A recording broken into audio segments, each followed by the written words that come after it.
देखिए जैसे हमारा क्वेश्चन नंबर 20 में क्या था, वो पुराना वाला वीडियो में कुछ दिक्कत आ गया, वो बंद हो गया था, वहीं से हम लोग रिस्टार्ट करते हैं। ये हमारा लिखा हुआ था, तो हमने क्या किया, पहले हमने ये देखा कि अब डिवाइड में कौन दो लोग हैं, एक 5 है दूसरा 2 है, तो हम ऐसे ही डिवाइड को धन नहीं दे सकते, ठीक है। तो इसलिए हमने क्या किया, सबसे पहले हमने एलसीएम लिया। एलसीएम लेने से ये क्या होता है कि हमारे डिवाइड में सिर्फ एक नंबर आता है, उस एक नंबर को हम उधर ट्रांसफर कर सकते हैं, ठीक है। तो मैंने 5 और 2 का डिवाइड एलसीएम लिया, क्या है हमारा 10। 5 का डिवाइड 10 में क्या है कि मैं 2 का मल्टीप्लाई 2 में कितना आ गया 4, ठीक है। अब 4 का मल्टीप्लाई किसमें किया हमने 2x माइनस 1 में, ये देखिए 2 का डिवाइड 10 में कितना है 5, 5 का मल्टीप्लाई हमने ऐसे कर दिया और ये आ गया। अब हम क्या करेंगे, 4 का मल्टीप्लाई 2x में करेंगे, कितना आएगा 8x, 4 2 8 होता है, 8x हो गया। 4 का मल्टीप्लाई माइनस 1 के साथ करेंगे, कितना आएगा माइनस का 4, ठीक है। अब दूसरा देखिए, -5 का मल्टीप्लाई अगर हम x में करेंगे, देखिए यहाँ पे -5 का मल्टीप्लाई x में कितना आएगा माइनस का 5x, ठीक। यहाँ कितना आएगा माइनस का 5x। अब -5 का मल्टीप्लाई किसमें करना है -1 में, देखिए यहाँ पे -5 का मल्टीप्लाई किसमें करेंगे -1 में। तो अब देखिए मैंने आपको जब मल्टीप्लाई करना सिखाया था तो मैंने आपको बताया था, अगर मल्टीप्लाई पेयर अगर माइनस पेयर में आते हैं, पेयर मतलब 2, अगर -2 का मल्टीप्लाई अगर माइनस करते हैं तो इनमें एक दूसरे को आपस में कैंसिल कर देते हैं या मतलब काट देते हैं। यहाँ पे पेयर में है, देखिए एक माइनस ये एक माइनस ये, तो ये दोनों आपस में कट हो जाएंगे और किस में चले जाएंगे प्लस में, तो 5 बन जा 5, कितना है यहाँ पे 5, तो यहाँ पे क्या कर देंगे प्लस का 5 इज इक्वल टू 10 का मल्टीप्लाई 0 करें, कितना आएगा 0, हो गया ना। अब हम इसको उस तरफ सॉल्व करेंगे। अब हम लोग का अगला काम क्या है, अब हम लोग का डिवाइड और मल्टीप्लाई सब सॉल्व हो गया, अब सिर्फ बचा क्या है प्लस माइनस वाला काम। तो हम क्या करेंगे, जब प्लस माइनस वाला बचा है तो हम लोग वेरिएबल एक साइड और कांस्टेंट दूसरी साइड। तो पहले हम इसको यहाँ सॉल्व करते हैं, 8x माइनस का 4 माइनस का 5x प्लस का 5 इज इक्वल टू 0, ये हो गया।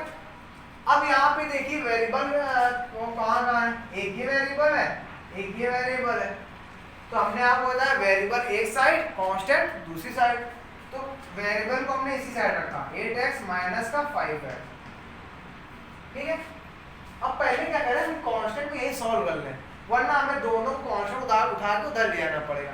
तो +5 में और माइनस, देखिए +5 में मतलब 5 में से अगर 4 घटाएं कितना आएगा 1 आएगा, देखिए यहाँ +5 है, यहाँ क्या है -4, 5 में 4 घटाएं कितना आएगा 1, ऐसे कुछ आएगा, ठीक। अब कांस्टेंट को उस तरफ ले जाएं, ये +1 है, उस तरफ जाए तो किसी में जाएगा माइनस का 1, 0 -1, +1 था +1 जब उस तरफ गया तो किसी में चेंज हो गया -1 में। अब हमारा काम क्या, हमने ये देखा कि वेरिएबल एक साइड हो गया कांस्टेंट दूसरी साइड हो गया, तो हम क्या करेंगे, जैसे हम लोग सॉल्व करते हैं सॉल्व कर देंगे। अब यहाँ पे 8x बड़ा है 5x, 8x बड़ा है तो 8x में से हम लोग 5x को सब्सट्रैक्ट कर देंगे, कितना आएगा 3x। अब 0 से अगर हम लोग -1 घटाएंगे कितना आएगा माइनस का 1। अब हमें x की वैल्यू चाहिए, x की वैल्यू के लिए आपको 3 को हटाना होगा, और 3 और x के बीच में किसका रिलेशन है मल्टीप्लाई का, तो जब मल्टीप्लाई वाला जब दूसरी साइड पे आता है तो इसमें चेंज हो जाता है डिवाइड में, तो x इज इक्वल टू कितना आ गया माइनस का 1/3, ये है आपका answer, x is equal to -1/3। तो आपको कुछ नहीं करना,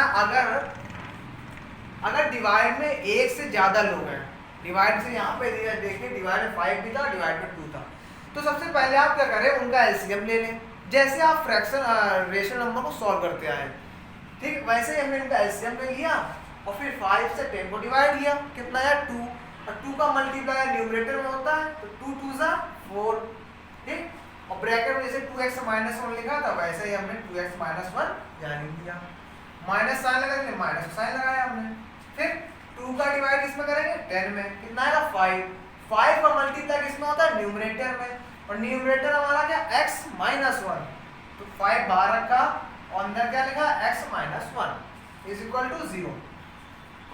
अब हमारा अब देखिए यहाँ पे डिवाइड क्या होगा, डिवाइड में 10 आ रहा है, तो हम क्या करेंगे 10 को किधर ले जाएंगे उस साइड, और 10 जब डिवाइड वाला उधर जाएगा इसमें चेंज हो जाएगा मल्टीप्लाई में। ये देखिए यहाँ पे 10 मल्टीप्लाई में आ गया, ठीक, और फिर हमारा ये आ गया। अब हम दूसरा काम क्या करते हैं, मल्टीप्लाई को सॉल्व करते हैं। मल्टीप्लाई सॉल्व करने के लिए मैंने आपको बताया ब्रैकेट के बाहर जो भी लिखा हुआ है उसका मल्टीप्लाई जो भी ब्रैकेट के अंदर लिखा है सबके साथ होता है। तो 4 का मल्टीप्लाई पहले किसके साथ होगा, 2x साथ, कितना है 8x, फिर 4 का मल्टीप्लाई -1 के साथ आया, क्या आएगा -4। अब यहाँ पे देखते हैं -5 का मल्टीप्लाई किसके साथ करेंगे, x के साथ, तो क्या आएगा -5x।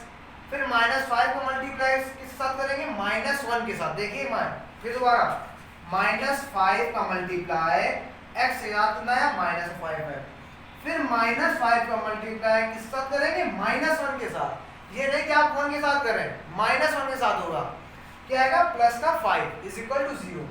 फिर मैंने अगला आपको बताया कि वेरिएबल एक साथ, कांस्टेंट एक साथ। तो हमने क्या किया, वेरिएबल क्या था 8x और इधर का 5x माइनस का, तो 8x माइनस 5x एक साथ रख लिया, और हमने थोड़ा सा कांस्टेंट यहीं पे सॉल्व कर लिया। 5 में 4 घटा के कितना आ गया 1, ठीक है। 8x माइनस 5x, अब इस कांस्टेंट को हमने दूसरी साइड ले गए, तो ये +1 है, उस तरफ डायरेक्ट किसमें जाएगा -1 में, फिर हमने इसको सॉल्व कर दिया। ऐसे ही हम सारे क्वेश्चन को सॉल्व करेंगे।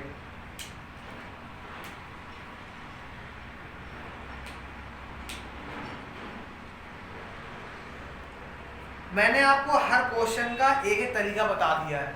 जैसे मैं आपको एक क्वेश्चन और बता देता हूँ, क्वेश्चन नंबर 14 है तो वो भी सरल, उसमें भी कुछ नहीं है। मैंने आपको हर एक क्वेश्चन को करने का तरीका बता दिया है कि कैसे आप डिवाइड वाले को सॉल्व करोगे, कैसे अगर दो या 3 डिवाइड में है तो कैसे सॉल्व करोगे, ठीक है। अब ये क्वेश्चन नंबर आप 12 देखें, 12 नहीं 14 है।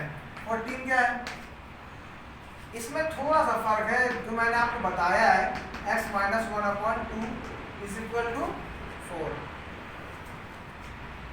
अब कोई कहे कि इसके अपॉन में तो सिर्फ एक ही इंसान है, ऐसा नहीं है, क्योंकि आपको पता है कि 3 के अपॉन में क्या होता है 1, 3 के अपॉन में क्या होता है 1, 3/3 तो होता है, ठीक। तो अपॉन में कितने लोग आ गए 2, एक 1 और दूसरा 2, तो हमने इसको तब तक नहीं दे सकते। ये समझिए कि अपॉन में जो भी RHS या LHS साइड हो, जो भी RHS LHS साइड हो, डिवाइड में हमेशा एक ही होना चाहिए, एक ही अंक। अगर 2 अंक है तो सबसे पहले आप उसको सॉल्व करिए या LCM लेके सॉल्व करिए। डिवाइड में हमेशा एक ही अंक होना चाहिए। एक अंक मतलब कोई एक नंबर, जैसे 10 हो, 20 हो, 30 हो या 50 हो। ये नहीं कि 5 भी डिवाइड में 2 भी डिवाइड में। जैसे यहाँ पे 1 भी या 2 में, तो सबसे पहले क्या करेंगे, हम इनका LCM लेंगे।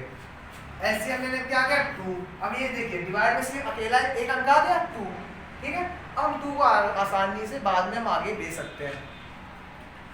अब इधर क्या आ जाएगा 6, क्योंकि ये इसको डिवाइड करेंगे कितना आएगा 6, माइनस 2 1 जा 2, 1 का मल्टीप्लाई इसमें करेंगे कोई फर्क नहीं आएगा, क्योंकि आपको ये पता है 5 का अगर मल्टीप्लाई 1 के साथ किया जाए क्या आता है 5, मतलब किसी भी नंबर का मल्टीप्लाई अगर 1 के साथ करते हैं तो क्या आता है 1, ठीक है। तो उसमें आपको कोई भी दिक्कत नहीं आएगी, ठीक। अब ये क्या आ जाएगा x minus 1 is equal to 4। Divide वाला जब उस तरफ जाए तो किसमें चल जाएगा मल्टीप्लाई में। 6 minus x minus 1 is equal to 4 multiply 2, ये आएगा, ठीक। इसको आप अभी ऐसे लिखे रहे 4 2 जा 8। अब मैंने आपको बताया अगला काम हम क्या करते हैं, प्लस वेरिएबल एक साइड दूसरी side constant. 6 minus x minus 1 is equal to 8। पहले हम इस तरफ वाले के कांस्टेंट सॉल्व कर लें, फिर हम देखते हैं किसको उधर भेजना है किसको इधर रखना है। तो इधर देखिए इधर 6 है प्लस का, इधर क्या है -1, तो 6 से अगर -1 घटाएं कितना आएगा प्लस का 5, तो 5 minus x is equal to 8, ये आ गया। अब हम क्या कह देंगे, वेरिएबल एक साइड कांस्टेंट एक साइड। अब यहाँ पे देखिए, यहाँ पे अगर आप 5 को इधर रखते हैं वेरिएबल उधर ले आते हैं। वेरिएबल क्या है, माइनस का एक्स, उस तरफ जाकर किसमें मिल जाएगा, प्लस का एक्स, ठीक। और कांस्टेंट को जब इस तरफ लाएंगे तो क्या आ जाएगा, माइनस में। तो आप चाहे तो एक्स को इधर रखें, चाहे तो आप एक्स को उधर ले जाएं, जैसी आपकी इच्छा, लेकिन आप माइनस का ख्याल रखेंगे। तो हम क्या करते हैं, एक्स उधर ले आते हैं, ठीक है। तो ये क्या हुआ, 5 is equal to 8 plus x, ये आ गया। अब 8 को उधर ले आए तो 5 minus 8 is equal to x, कितना आ गया, एक्स इज इक्वल टू -3। ऐसे आप सारे क्वेश्चन को सॉल्व करेंगे और कोई भी दिक्कत आपको नहीं पड़ेगी। और आप ये याद रखेंगे कि लीनियर इक्वेशन में का जो सोल्यूशन होता है, जैसे आपको मैंने थोड़ी देर पहले एक पॉइंट बताया था कि linear equation in one variable has only one solution. इसका मतलब क्या है, जैसे मैंने आपको अभी एक लीनियर इक्वेशन दी थी ये लीनियर इक्वेशन, ठीक। अब इस लीनियर इक्वेशन में आप ये देखिए इसका सोल्यूशन कितना निकला, एक ही तो निकला। देखिए क्या, x इज इक्वल टू -3, सिर्फ एक ही सोल्यूशन तो निकला, ठीक है। इसका मतलब ये था कि linear equation in one variable का सोल्यूशन सिर्फ एक ही होगा। अब आपको मैंने सारे क्वेश्चन बता दिए।